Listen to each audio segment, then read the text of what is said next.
This is A View from the Bunker. Now, here's Derek Gilbert. Aliens in Peru. Well, we'll find out. Welcome to A View from the Bunker. I'm Derek Gilbert. As you can see, we are in the barn for the first time. This is our first broadcast coming to you from our new facility on our property, a building that came with our home. And thanks to your generosity, we've been able to convert this into usable office and studio space. This is not the final configuration. As you can see over my left shoulder there, back wall, that's actually the front wall of the building. There, the spray foam insulation, the paneling most of the way down this side and all across the back wall here. So there's still some work to be done. The Unraveling Revelation studio will be right behind that screen that is behind me. Sharon was very gracious in spending this Saturday afternoon as we're recording this to set the stage here and move things around, which are going to have to be moved back to accommodate the 5 and 10 studio, which we've built for doing the daily news updates for Skywatch TV. So we've kind of cannibalized that studio just a little bit. But bottom line is we are now in this building, and we are thankful that we now have a facility separate from our home where we can work. We've got some just a lot more flexibility to do things. We'll be setting up an area to produce presentations and so forth here in the barn going forward. So still a lot of work to be done, but the biggest part is complete. And that is all due to you, because this is not a project we would have undertaken on our own. We would not have gone into debt to do it. We would have just continued using our spare bedrooms. So thank you for making this possible. And we will just keep you updated on our progress going forward. Of course, we'll be talking with our guest this week about a couple of the big news items of the week. Obviously, the Iran, or rather the Israel-Gaza war, because he is our guest on our planned tour of Israel coming up in 5 months now, in March, late March, early April of 2024. Will that be affected? We'll have some news on that straight ahead. And, of course, the passing of a friend and mentor to both of us, and I'm sure that'll come up during our conversation. Joining us, gentleman is putting together an expedition to a part of the world that he knows better than most of us in the Northern Hemisphere, because after high school, he decided to just go there, just move there and live. Didn't speak the language. And being a city boy like me, I'm just amazed at his courage and self-confidence. Nothing I would have ever done. And he is going back there to investigate strange news reports coming out of the Amazon of Peru. He is the author of the best-selling book, Birthright, and our special guest on our 2024 tour of Israel, Timothy Alberino. Tim, before we dive into the meat of the conversation today, which is this expedition that you're putting together, and God bless you for having the energy and the self-assuredness to go and do this. Not my calling, I can tell you. We need to, I think, address the passing of one of the greats, a friend to both of us. I consider him a mentor. I suspect you do as well, and that is Tom Horn, who was called home to be with the Lord just not even 48 hours ago as we're recording this. Yes, it's been sort of a gut shot, I think, to a lot of us that we've lost Tom Horn. Tom was, he was an original OG in the field that you and I are in this arena. There was just a handful of guys. 15 years ago. It wasn't like it is today, where everybody and their brothers talking about Nephilim and aliens and stuff like this. There wasn't many people. It was just a handful of guys out there. And, it was Chuck Missler, of course, Tom Horn, Steve Quayle, Ellie Marsuli. Outside of that, there really were not many others. Michael Heiser a little bit later on. Right. And, of course, we lost Michael Heiser recently as well. And so this is,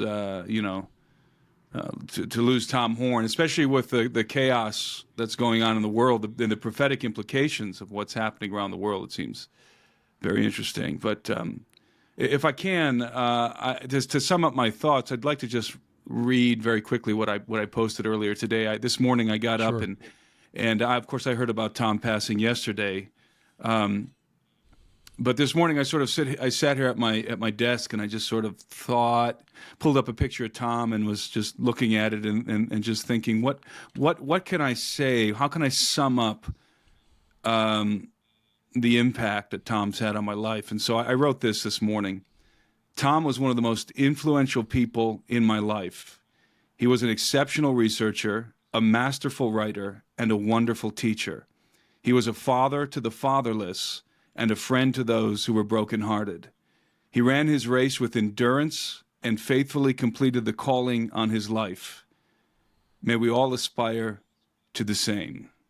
And I didn't have the opportunity to spend a whole lot of time with Tom. On several occasions, we did some projects together, but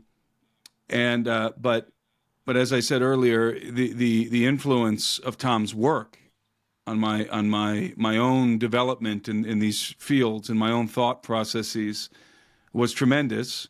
And one of the things about Tom that I loved the most, Tom and Nita, is, and I know this was the thing that was the most near and dear to Tom's heart, is how they took care of those orphans. Yeah. How they took care of the Whispering Pony Ranch ministry, and how they ministered to those children in the foster program. That was people who knew Tom, who were close to Tom. Whenever he you could talk about Nephilim and stuff like that with Tom all day long. But when he talked about those kids, you really saw where his passion was, and I think that's just it's one of the amazing things about the Horns, Tom and Nita, is how they really lived the gospel of Christ. Amen to that.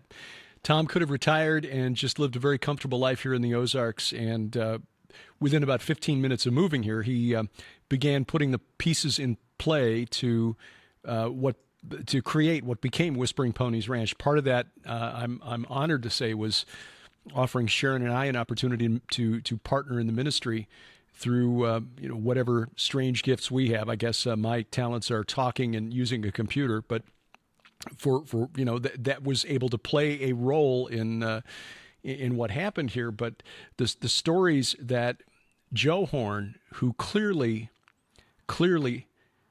considers Tom his hero, will tell stories about Tom. And the two that he tells that I think really summarize who Tom was. There was a young boy, age 9, in the foster system, who came through the partner ministry, Royal Family Kids, to the ranch. And just the first day in the dining hall there, and I should point out, for people not aware of what Skywatch TV does for Whispering Ponies Ranch, the ministry of Skywatch TV is essentially to finance what happens at Whispering Ponies Ranch. So ministries like Royal Family Kids don't pay a dime, because Tom and Nita couldn't stand the thought of one child having to be left, and a ministry having to decide which kids do we leave because we can't afford the fee for the camp. They don't pay a dime, and that's what Skywatch TV does. This boy on the first day at the dining hall, looking at the salad bar and seeing a whole variety of salads and fruit, because he'd never seen a bunch of grapes before. And this kid just standing there with his eyes wide open, and he says, "I'm eating like a king." And Tom laughed and then had to immediately excuse himself from the room so he could break down and cry. Because the things that we take for granted, you go to the local supermarket and you've got all of the produce there.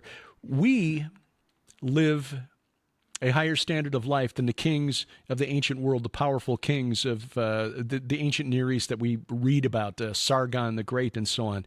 We have a higher standard of living and live in greater comfort than they do. We take it for granted. But this 9-year-old boy looking and seeing grapes in front of him for the first time, that he could reach out and he could have a second biscuit if he wanted one, eating like. The other story that I'd never heard until today, when Joe Horn shared this on YouTube, was Tom, who not only was the vision guy, but when it came to Whispering Ponies Ranch, he was very hands-on, and so he was out there one day unplugging a plugged toilet. He was there with the plunger in one of the rooms, And by this point, last few years, Tom's beard had gone white, and so he hadn't shaved in a few days, so the beard was kind of filling in, and he's there, and some of these children are hearing the gospel message for the first time, and hearing stories of Jesus and God for the first time, and of course they're presenting it to the children in a way they can understand, cartoon drawings and things like this. Mm-hmm. And so this boy comes back into the room and sees Tom wearing a white T-shirt with the white beard, working the plunger, and this boy stops. His eyes get big, and he says, "Are you God?" And Tom's response captures who Tom Horn is. He says, "No, I'm not God. He just lets me work here." And for people who don't know Tom Horn, that there summarizes. That's right. Summarizes Tom. That's right. And so we grieve for the Horn family and our own sense of loss at living in a world without Tom Horn in it. Mm-hmm. But we know a day is coming when we will rejoin him. You and Tom went on an expedition to the Four Corners area some years ago, so I know that what you're planning and what you're getting ready to leave for in just a couple of days is something Tom would really have appreciated. Some strange stories coming out of Peru. So to set some backstory for your expedition, Tim, what is going on in Peru? Why are you going there? Well, there was a story that came out of the region of Loretto, in the Amazon region of Loretto in Peru. That's the northeastern part of Peru. And it was one of the most viral stories I've ever seen. I mean, this thing just exploded. And it began with some footage that appeared on social media that was captured on cell phones by these villagers out in the jungle. And they were running around yelling, discharging firearms into the jungle. And they were describing in this video that they had captured themselves, these villagers, what was going on. And apparently, according to them, there was some sort of an intrusion happening into their village, and they were calling it extraterrestrials because whoever was on the outskirts of this village apparently had the ability to float through the jungle. They described these beings like wearing sort of armored bodysuits, helmets. They said that they were lifting off the ground. They had some sort of a disc apparatus on the bottom of their shoes, of their boots, and they're lifting themselves off the ground and floating through the jungle, a meter off the floor of the jungle, is what the Apu, the chief of the village, said. And they were able to also lift off into the air above the canopy, and apparently the gunfire had no effect on them. A couple of the men in the village said that they had discharged their rifles at point blank range at these things, and with no effect. And there was also some indication that they were able to disappear, these entities. So that hit the social media platforms and just went crazy. And then sort of more information was beginning to leak out and from the village themselves.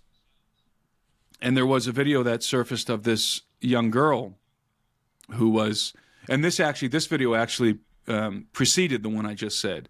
It was a young girl who was obviously in distress. She had a laceration on her neck from the same village.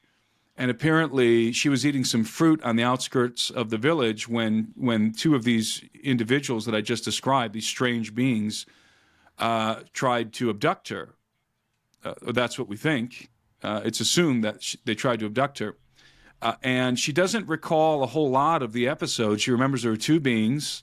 And there's different details that don't make sense.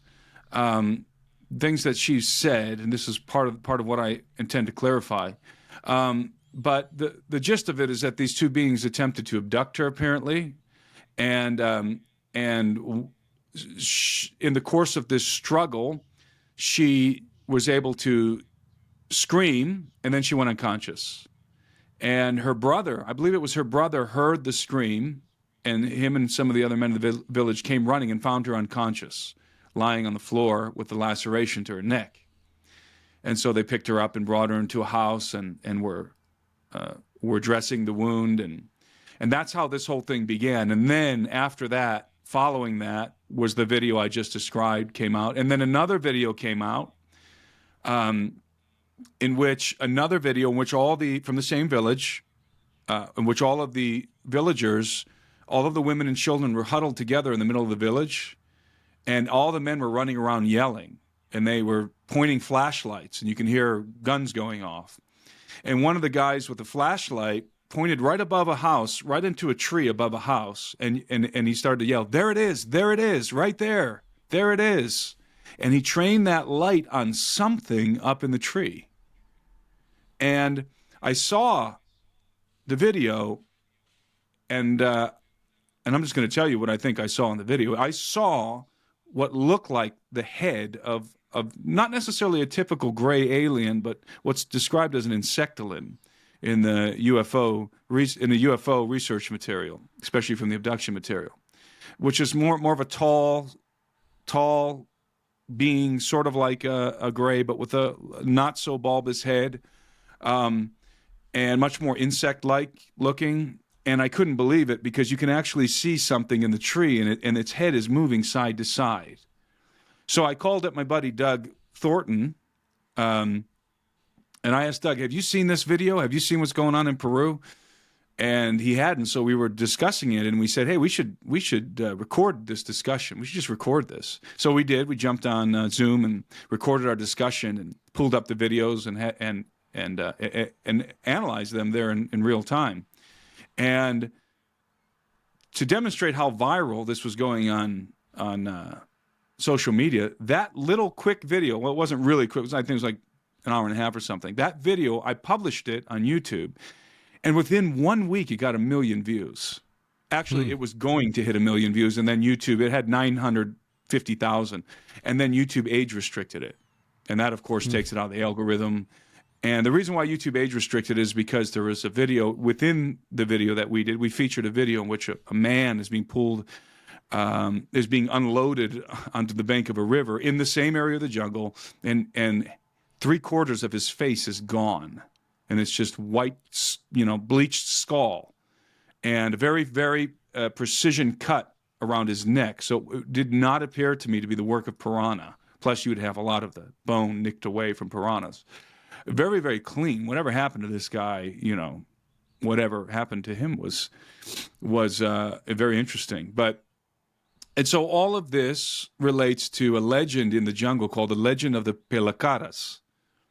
And Pelakara means face peeler. And this is an old legend in the jungle. I heard it in the jungle when I lived there. And these are apparently entities who stalk around the jungle, and every now and again they'll abduct someone and peel their face off for whatever reason. And the villagers are always terrified of these things, but everyone always sort of just laughed it off, like this is just a myth, right? So the villagers, of course, are thinking these are pelakaras, and they're saying they're extraterrestrials. And of course, what happened was the media in Peru, the press was taking this story very seriously, which surprised me, very seriously. They were not joking about it. They covered it extensively, and eventually a couple of reporters got up to the village, Peruvian reporters, and did a very preliminary type of investigation. But these were not ufologists or anything like that. They're just media personalities from Lima. And a story emerged. The police went out there. I had thought that the Navy investigated. That's what I heard. That's what our media was, like AP and some of our other media outlets were reporting, that the Peruvian Navy had gone and done an investigation. That's not true. Only some policemen went up there and didn't really do an investigation. They just went up there and, took down the testimony of the villagers and left.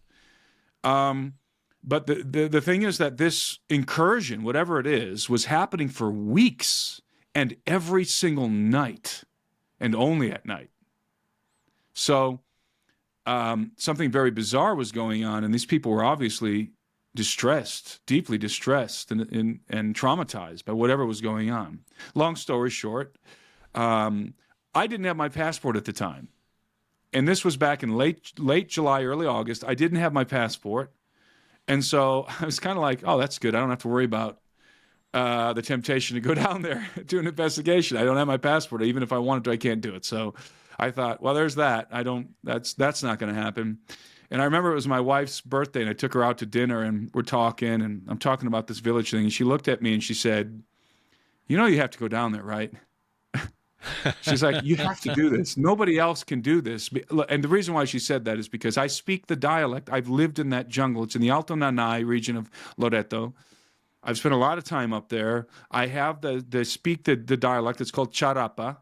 And I'm a ufologist. And she's like, you got to go. You know, you got to go. And it's kind of strange hearing that from your wife, considering that this is first of all, there's some weird, bizarre thing going on, face peeler phenomenon, but also this is a red zone for malaria and dengue. In fact, I contracted malaria up there. So when my wife told me that, and I hadn't had my passport yet, it was still, and I thought, you know what? It was what's the word I'm looking for? It felt inevitable. It felt like, you know, like Jesus said to Paul, why do you kick against the goads? You know, like, why are you resisting the inevitable?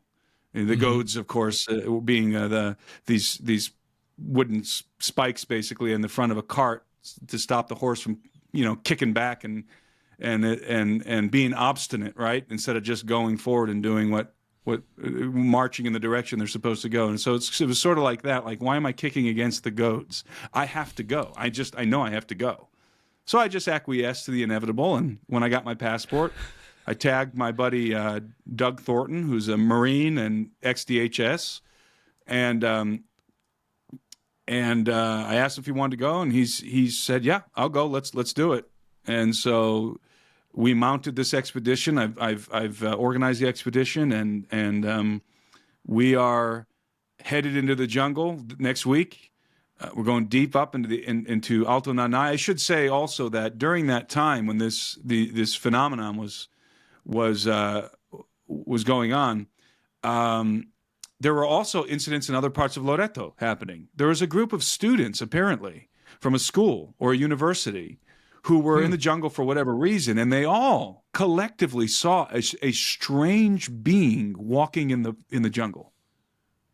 There was a couple of young people from a village not far away who were walking together, and a UFO discharged some sort of a laser at them or light, and they felt like they were being pulled off the ground and started screaming and yelling, and it eventually let them go and went away. These are the kind of stories that were happening at the same time.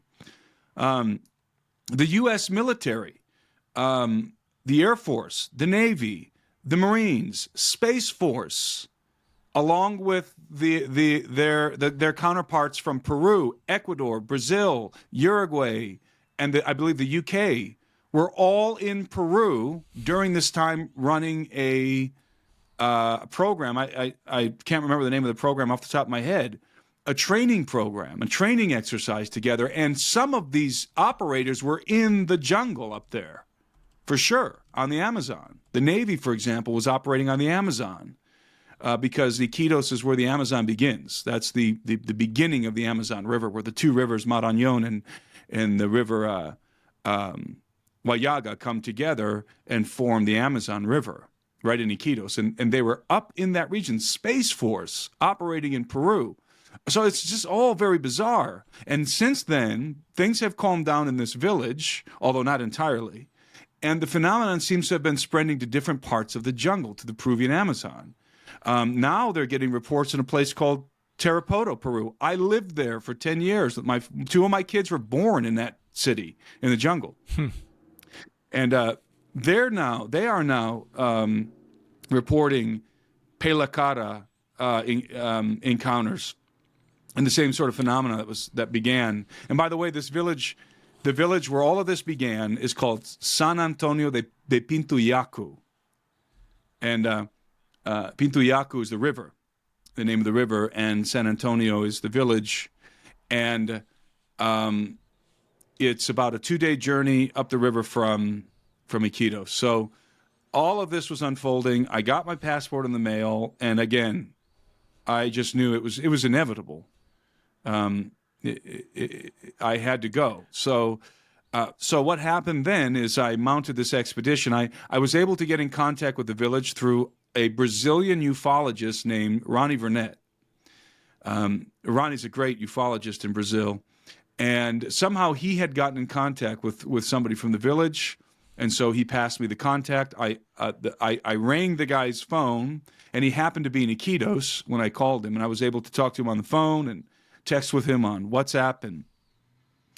And long story short, I now have an official invitation to go to the village. In fact, the leader, the Apu of the village, whose name is very difficult to pronounce, his first name is Jairo, is meeting me in Iquitos, and he and a few of his guys are from the village are going up the river with me. They're ushering me into the village with an official invitation.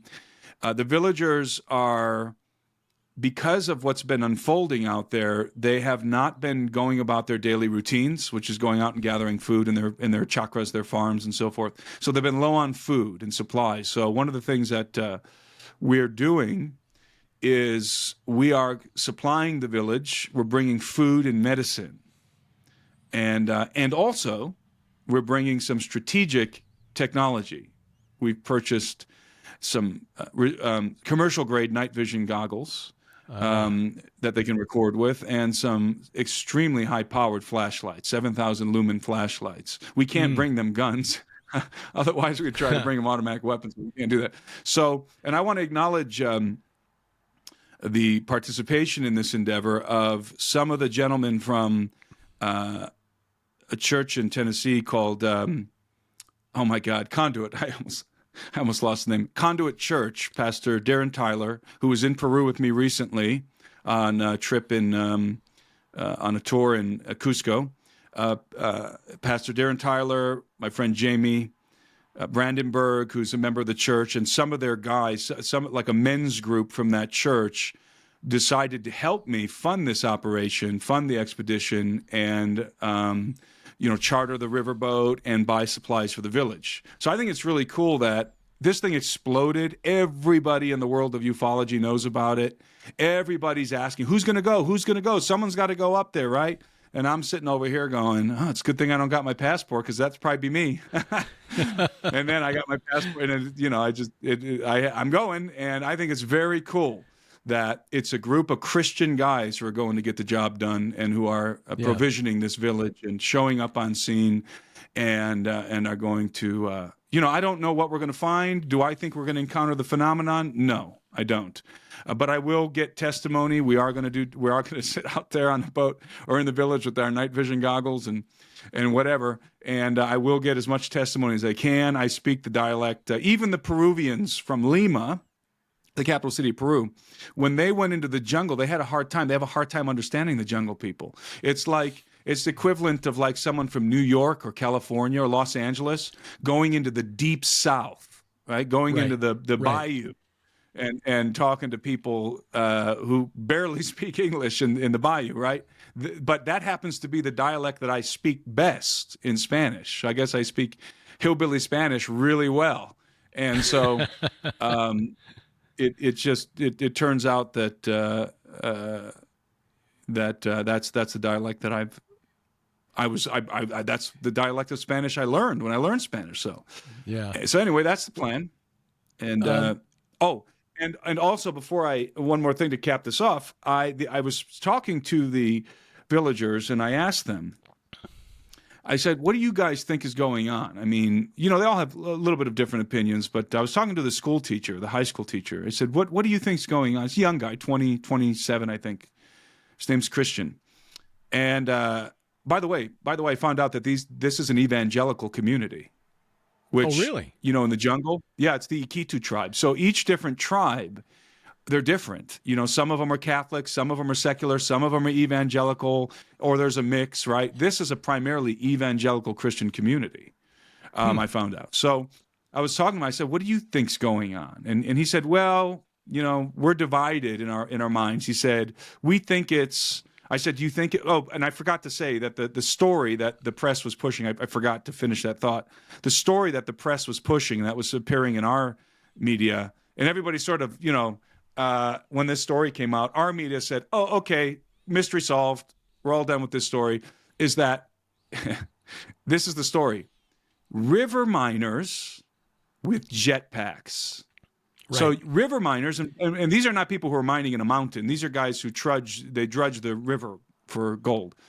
And if you've ever encountered river miners in Peru, it makes it so much more ridiculous if you ever encounter these people. River miners who are being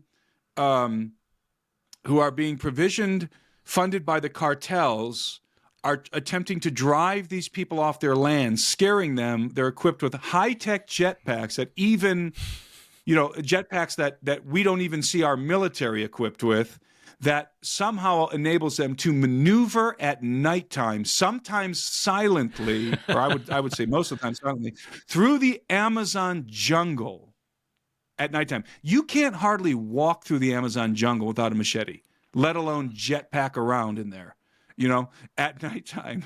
And the best jetpacks in the commercial sector, they're like a few minutes of fly time, right? So that was a story.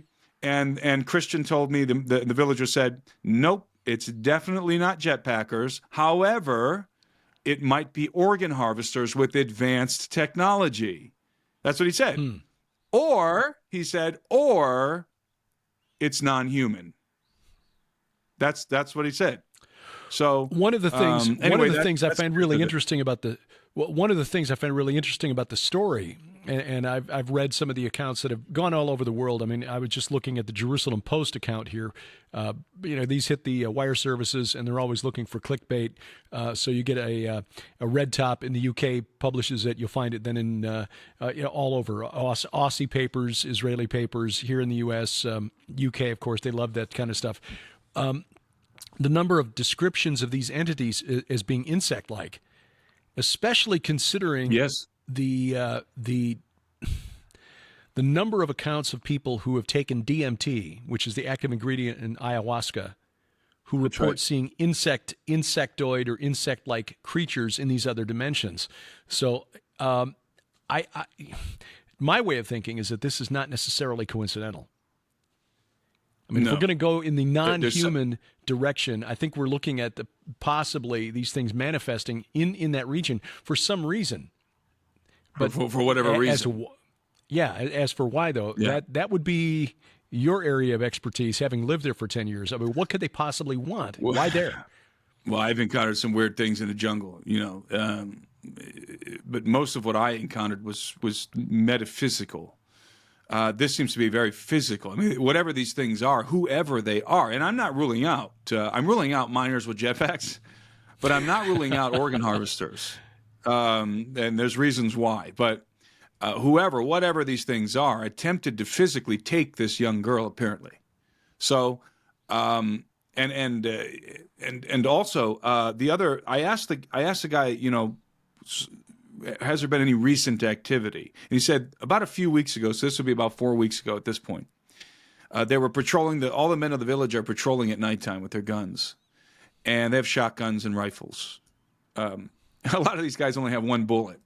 But nevertheless, they have shotguns and rifles. And they're patrolling, and they see, and I think if I recall, the river's right up next to the village. If I recall, they saw this craft, typical flying saucer type thing at nighttime with the lights around it. No noise. It descended and landed. I think it was on the other side of the river. And the men started yelling and shouting and started discharging their firearms at it. And it just sort of lifted off and took off. So there's still something going on. That happened within a month ago.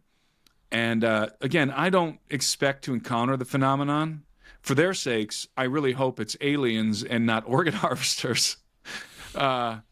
Because, organ harvesters, that's a big business now. Organ harvesters, I watched a documentary, and they were saying that an organ harvester makes anywhere between $60,000 and $80,000 per adolescent. And, of course, that's not even including what they do to them first, which is the sex trafficking. And then once they use them up, as horrifying as it is, once they use them up in sex trafficking, then they harvest their organs. And that is, as we all know at this point, that is the biggest business in the world. Yeah. And, or I should say this, that is the biggest, that's the biggest, what's the word I want to use here? Black market business in the world is what I want to say. It's the biggest black market business. It has surpassed the trafficking of narcotics. The trafficking of human beings is now much more lucrative than the trafficking of narcotics. So it is a serious thing. And I really hope that that's not what's happening. And I doubt it, because it doesn't make any sense. So you've got these organ harvesters with advanced technology, obviously well-funded, and they're making incursions every night for all these weeks, and they fail to get one person. And these, and you got these Peruvian jungle people running around with their janky shotguns. When I was in the jungle, the hunter that I lived with for a while, his shotgun was held together with rope. So I'm thinking, my God, if these are organ harvesters, then they're like really bad at their job. So I don't know, but again, I hope that's not the case. But I should say also, I'm not stupid and I'm not reckless. I've got a wife and 5 kids. And I made sure I've got contacts in Peru, and shout out to my friend Dave Salvaggio, if he ever hears this, from Chicago. But I've got contacts at the Navy in Peru, and I've got 2 active duty jungle commandos going with me, fully armed, and several villagers fully armed who will be accompanying me all the way up. So. I'm not a dummy, and I'm not going into this, like just a dumb gringo. I'm not a tourist. So I'm taking every precaution. I'm actually more worried about malaria than I am about face peelers or organ harvesters. Good. Is there a way people can support what you guys are doing? I mean, the fact that you're bringing food and medicine to these people who are terrified and who've been essentially cut off. I mean, you say it's a 2-day trip up the river to get to these villages. From what I can see on the map, that's really the only way to get there. This is not something where you can, fly a plane in there. There's no small rural airfield or anything like that. You basically have to get on a boat and travel for a couple of days to get there. So when these people are cut off, they are really, really isolated. Is there a way to support and help fund what you guys are doing?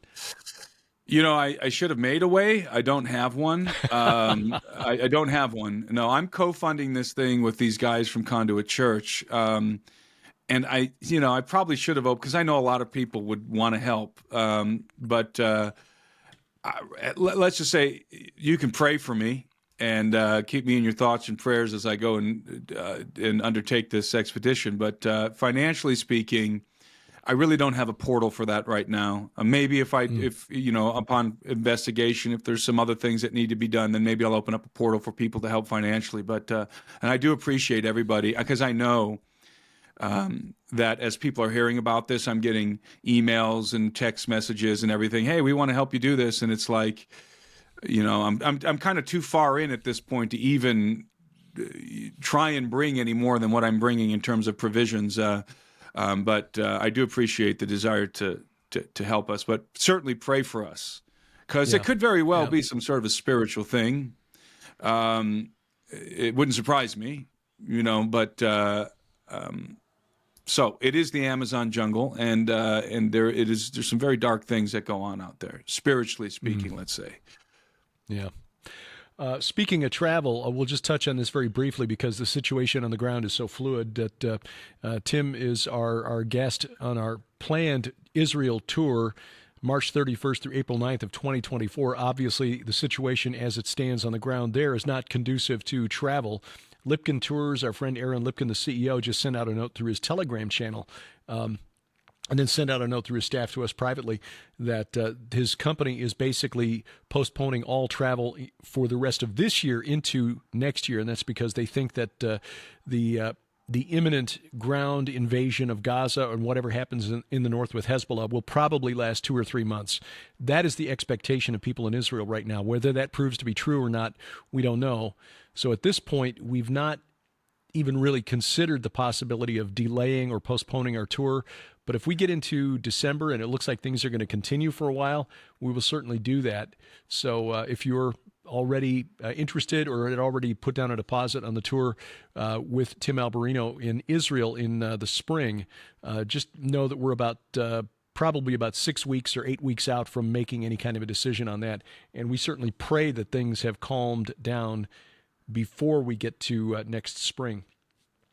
It was really bizarre, Tim, looking on the news reports coming out of Israel from I-24 News and other media sources and seeing some of the villages in the north that we visited, because these are sites mentioned in the book of Enoch. We wanted to go and see them. The waters of weeping, Avel Ma'in, where Enoch delivered the judgment of God to the weeping angels. We were there, but to get there, you've got to go through this little village called Metula, which is the northernmost village in Israel, and the village is surrounded on 3 sides by Lebanon.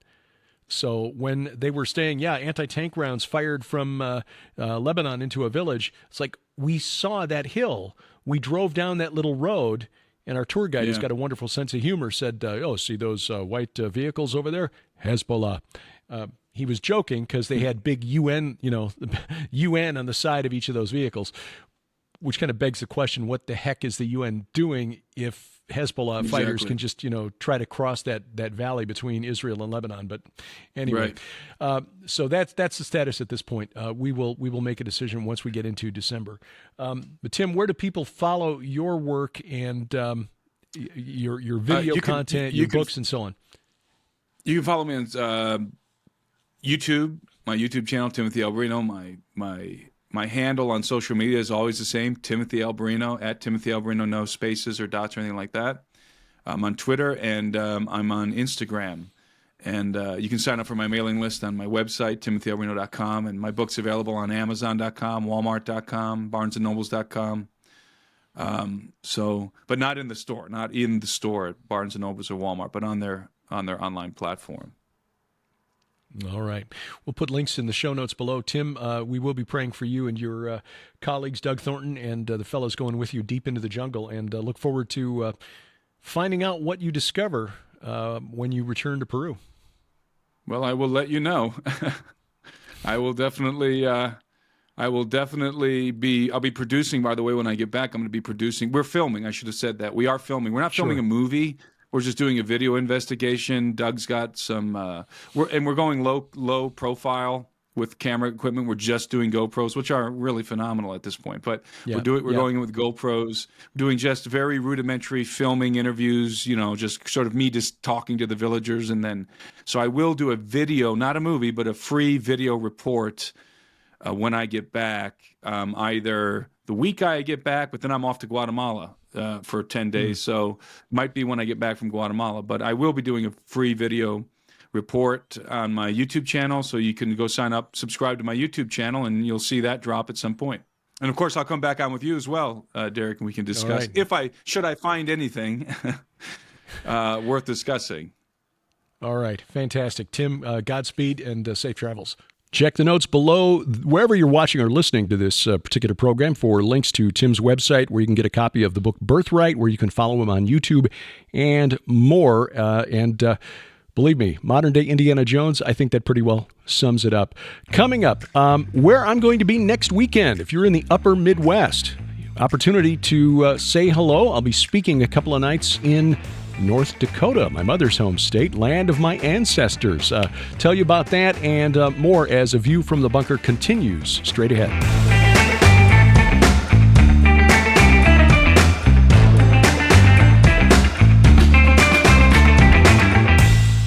Hi, everybody. Believe it or not, this is October, and that means you get a brand new GHTV special offer. We're approaching Halloween, the time of year when the world around us is focused on ghosts and goblins and devils and demons. But they're real. They're real, and we'd like to give you good information about those entities with our October special.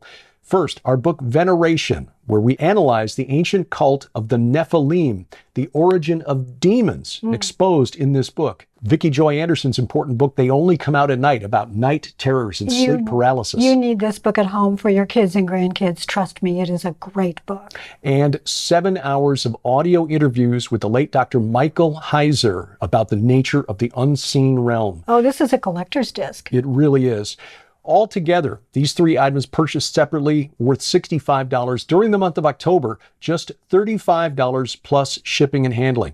Take advantage of this because this is good, solid, scholarly information, especially the content from Dr. Heiser. It is, and particularly this month, you want to be armed with the truth when your family asks, what about witches? What about wizards? What about these things at Halloween? What do we do with this? It's a time to teach. Absolutely. Take advantage of our October special offer. Veneration, they only come out at night, and The Unseen Adversary, yours for just $35 plus shipping and handling only at gilberthouse.org/store.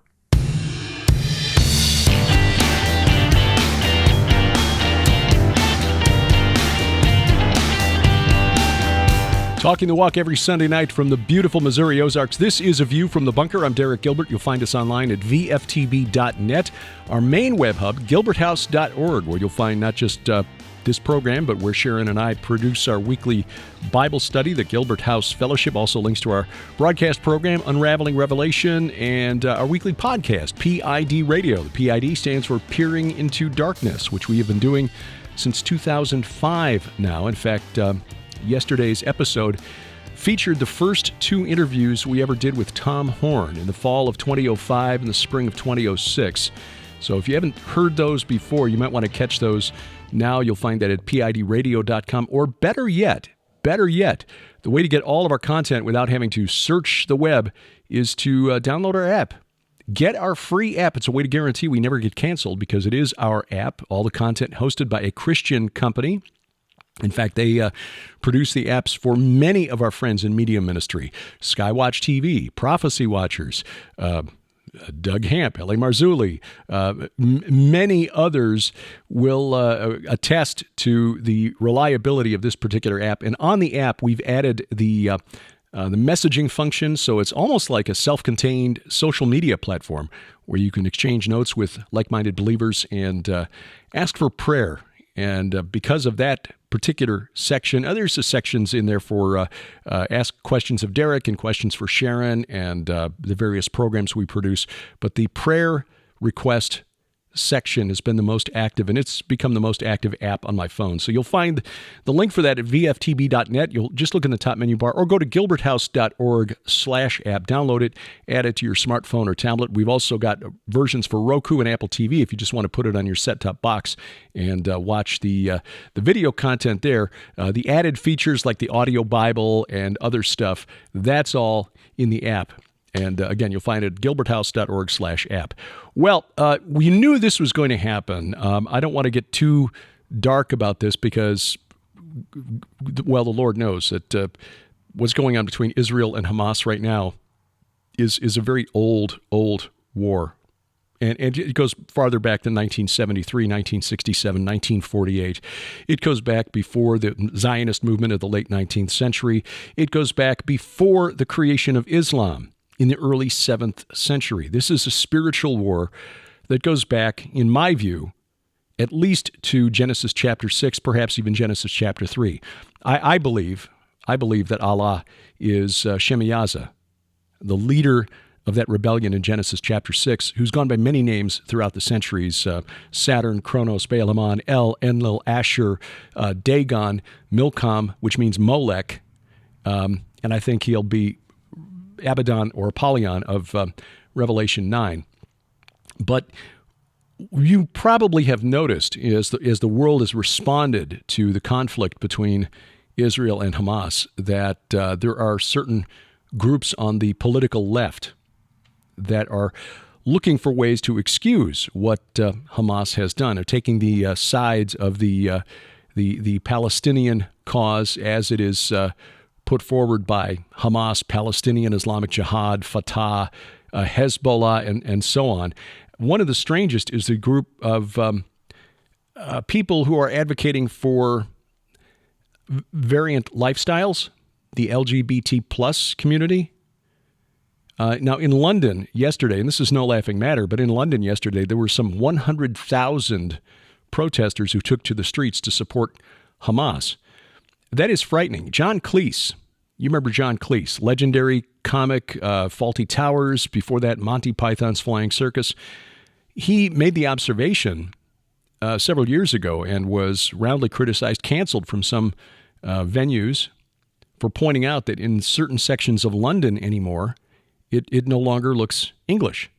That London, in large part, is no longer English. And we were there in 2019, and we can attest to that. There were organizations hanging banners from the street lights, the light poles in London, and whoever this guy was for this Islamic charity looked almost like he was a dead ringer for Osama bin Laden. And this is in 2019 in London. There was an open air market that looked like it would have been in Old City Jerusalem on the streets of East London. So anyway, you get 100,000 people in London, one of the biggest and most powerful cities in the Western world, which, by the way, is called the West because that's all it was left after Islam got done with it in the 8th century, protesting in favor of Hamas. And joining this protest was a group of LGBT plus allies with their flag, marching along with the pro-Palestinian crowd, who promptly proceeded to tackle those guys and trample the flag. Now, I don't know if this is a dose of reality that will wake them up to the situation. The truth on the ground is if they tried to go to a Muslim city, a predominantly Muslim city, and openly flaunt their Queers for Palestine flag, they're not going to be treated any better. It astonishes me that just clear-thinking people, even if they disagree on standards of morality, should be able to look at the history of Islam over the last 14 centuries, look at the Quran and the Hadiths and Sharia law, and understand that this is a really, really strange cause to support if you're in favor of LGBT plus rights, because the people you're marching in support of aren't likely to appreciate it, as it was evidenced on the streets of London yesterday. I don't think anyone was hurt, and I'm thankful for that. And boy, all we can say, the Queers for Palestine, bless your pointy little heads. Next weekend, again, I don't wish them any harm. Honestly, I don't. It's just the disconnect, the lack of cognitive dissonance there is just astonishing. Well, I will be in North Dakota next weekend. God bless her, my loving, supportive wife. It is her birthday next weekend, and I will be in North Dakota speaking at a small gathering. This is it is a little small, like festival or fair, best practices for small farmers and homesteaders. And then I'll be speaking in the evening. Opportunity to go back and visit my mother's home state. I haven't been there in 45 years. So, happy to go and speak. I will be talking about giants in the Bible next Friday night. That's the 27th. And then Saturday, the 28th, I'll be talking, as we're approaching Halloween, demons, devils, and dragons. God, the author of the book, calls these entities demons, devils, dragons in the book. And when you read the text, it seems that he's pretty clear that these are real things. So we'll be talking about that next Friday and Saturday, I should say, at the Pitchfork and Hoe Gathering at the Eagles Club in Valley City, North Dakota. I'll be speaking at 7 p.m. Central Time both nights. And if you're anywhere in the region and can get to Valley City Friday night or Saturday night, God bless you. Love to see you there. And I know the folks or the organizers would love to have you as well. Here's another clue. I'm not going to bring any books to set up a book table there, but we will have a special discount code exclusive to the Pitchfork and Hoe Gathering. So if you're there, we'll give you a special discount code for use at our store, gilberthouse.org. Skywatch TV's Tour of Israel, as we said in the first segment, this really is going to depend on what happens over the next 60 days or so. At this point, we don't even want to think about delaying or missing next year's tour. But if this conflict looks like it's going to drag out farther, we will certainly postpone it. I know that Lipkin Tours has already postponed all of the tours they've scheduled through the rest of 2023 into 2024. And we will just keep an eye on the situation. When we get to December, we will evaluate and make a decision. I know that Aaron Lipkin and his team have no desire to bring anybody into a war zone. So for more information, the latest information, go to Gilbertsinisrael.com. That takes you to the Lipkin Tours website. It's easier to remember the long address that it points to, but Gilbertsinisrael.com gets you there. Thank you for taking time out of your schedule to watch or listen to this program wherever you're consuming it. If you're listening, that is a blessing. Apple Podcast, Google Podcast, Amazon Music, iHeartRadio, Spotify, Spreaker, Stitcher. Wait, no, it's not Stitcher. It's Pandora now. Wherever else you find us, which is, of course, wherever fine podcasts are sold. Our announcer is the inimitable D.C. Good. And A View from the Bunker is a production of Gilbert House Ministries, released under Creative Commons Attribution, not commercial, no derivatives 4.0 international license. We wrestle not against flesh and blood. I'm Derek Gilbert, and this is A View from the Bunker.